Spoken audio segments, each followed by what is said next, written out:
Good morning, students. This is class 9th, Civics, Chapter 4, Electoral Politics. Today is going to be our last class on this chapter. India is the largest successful democracy in the world. Bharat दुनिया का सबसे बड़ा सफल लोकतंत्र है. हमारे यहाँ प्रतिनिधि लोकतंत्र है, रिप्रेजेंटेटिव डेमोक्रेसी है.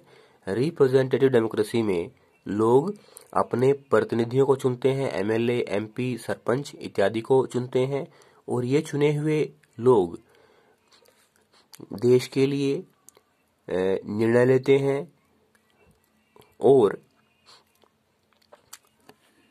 ये अपनी नीतियों के माध्यम से लोगों के प्रति उत्तरदायी भी होते हैं.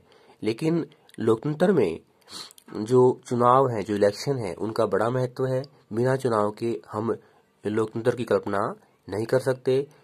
हर लोकतंत्र में, हर डेमोक्रेसी में चुनाव का होना बहुत आवश्यक है. लेकिन अगर चुनाव डेमोक्रेटिक तरीके से नहीं हो रहे, अगर चुनाव लोकतांत्रिक तरीके से नहीं हो रहे, तब भी हम उस देश में लोकतंत्र को सफल नहीं कह सकते.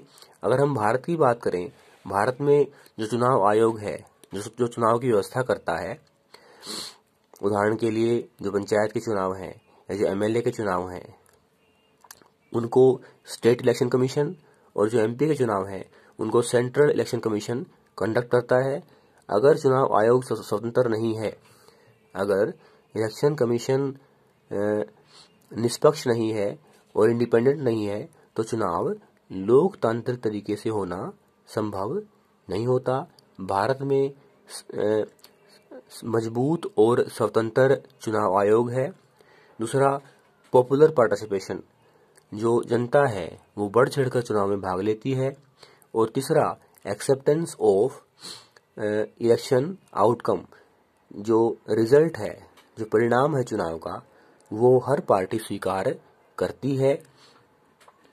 इन तीन चीजों के माध्यम से हम कह सकते हैं कि भारत में जो चुनाव है वो लोकतांत्रिक तरीके से होते हैं.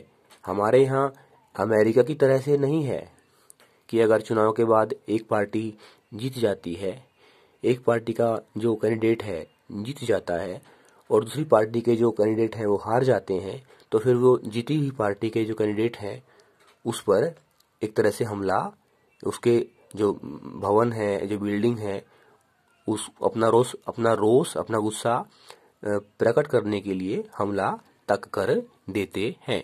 लेकिन फिर भी आज हम 21वीं शताब्दी में रह रहे हैं. ऐसी बहुत सी चीजें हैं जिनको हम चुनौतियों के रूप में, चैलेंजेस के रूप में ले सकते हैं. उदाहरण के लिए, ऐसे कैंडिडेट, ऐसे प्रत्याशी चुनाव में आ जाते हैं जिनके खिलाफ आपराधिक मामले दर्ज हैं, जिनके पास पैसा है और वो पार्टी टिकट लेने में सफल हो जाते हैं. इसके अलावा जो और लोग हैं, जो छोटे राजनीतिक दलों के लोग हैं और जो आजाद उम्मीदवार हैं, उनको पार्टी टिकट लेने में समस्या का सामना करना पड़ता है. इसके अलावा कुछ पार्टी के लोग जो होते हैं अपने सगे संबंधियों को पार्टी टिकट दे देते हैं और सगे संबंधी बार बार चुनाव में आ जाते हैं. हालांकि ये सब बातें किसी राजनीतिक दल के कैंडिडेट को जीत तो नहीं दिलाती, लेकिन चुनाव प्रक्रिया को स्वतंत्र और निष्पक्ष कराने में ये चीजें बाधक होती हैं. इस तरह से जो नागरिक हैं, जो जागरूक नागरिक हैं, जो सामाजिक कार्यकर्ता हैं और जो संगठन हैं, वो समय समय पर चुनाव व्यवस्था में सुधार की मांग करते हैं और इन सुधारों के बाद ही जो लोकतंत्र है उसकी जड़ें और गहरी हो सकती हैं. थैंक्स.